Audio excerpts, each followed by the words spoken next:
సార్వత్రిక ఎన్నికల వేళ తెలంగాణలో బీజేపీ కాంగ్రెస్ మధ్య మాటల యుద్ధం నడుస్తోంది. సీఎం రేవంత్ రెడ్డిని టార్గెట్ చేస్తూ బీజేపీ శాసనసభ పక్షనేత ఏలేటి మహేశ్వరరెడ్డి మరోసారి సంచలన ఆరోపణలు చేశారు. అటు బీజేపీకి కోమటిరెడ్డి వెంకటరెడ్డి కౌంటర్ ఇచ్చారు. లోక్సభ ఎన్నికల తర్వాత తెలంగాణలో రాజకీయ పరిణామాలు మారతాయని బీజేపీ శాసనసభ పక్షనేత ఏలేటి మహేశ్వరరెడ్డి చేసిన వ్యాఖ్యలు కాంగ్రెస్ బీజేపీ మధ్య డైలాగ్ వారుకు దారితీశాయి.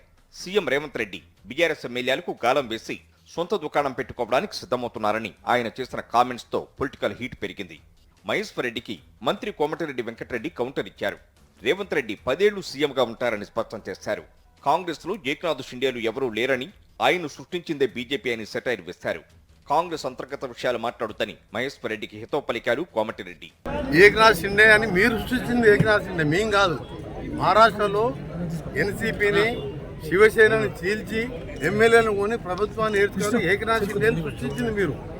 మా దగ్గర ముఖ్యమంత్రిగా రేవంత్ రెడ్డి గారు 5 ఏళ్ళు ఉంటారు. తాజాగా సీఎం రేవంత్ రెడ్డిపై ఏలేటి మహేశ్వరరెడ్డి మరోసారి సంచలన ఆరోపణలు చేశారు. బీఆర్ఎస్ ప్రభుత్వ అవినీతి అక్రమాలపై 4 నెలల కాంగ్రెస్ పాలనలో ఒక్క విచారణ పూర్తి కాలేదని విమర్శించారు. రేవంత్ రెడ్డి రేటు ఫిక్స్ చేసుకుని సెటిల్మెంట్లు చేస్తున్నారని మండిపడ్డారు. గత ప్రభుత్వంలో ఎన్నో అరచకాలు జరుగుతున్నాయి, అవినీతి జరుగుతుంది.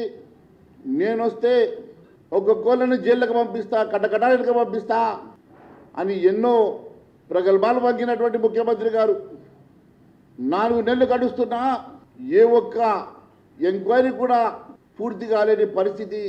ఏందాన్ని చూస్తే ఒక్కటొక్కటిగా వాస్తవాలు బయటకు వస్తున్నాయి.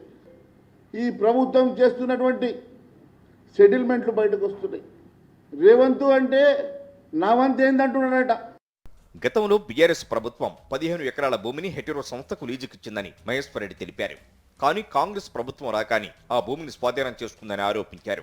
ఆ తర్వాత జరిగిన డీల్తో మళ్లీ జీవో 37 విడుదల చేసి తిరిగి ఆ భూమిని హెటిరోకు కేటాయించిందన్నారు. హెటిరో సంస్థ వద్ద 300 కోట్ల రూపాయలు తీసుకుని ఢిల్లీకి పంపింది నిజం కాదా అని ప్రశ్నించారు మహేశ్వరరెడ్డి. 2 రోజుల్లో మరో అవినీతి అంశంపై ఆధారాలు వెల్లడిస్తారని ప్రకటించారు. రాజగోపాల్ రెడ్డి ఇంటికి సీఎం రేవంత్ రెడ్డి వెళ్లడంతో కోమటిరెడ్డి వెంకటరెడ్డికి భయం పట్టుకుందని కౌంటర్ వేశారు. మొత్తంగా లోక్సభ ఎన్నికల వేళ బీజేపీ కాంగ్రెస్ నేతల మధ్య నడుస్తున్న ఈ మాటల యుద్ధం ఇంకెంత దూరం వెళుతుందోనన్న చర్చ సర్వత్రా జరుగుతోంది.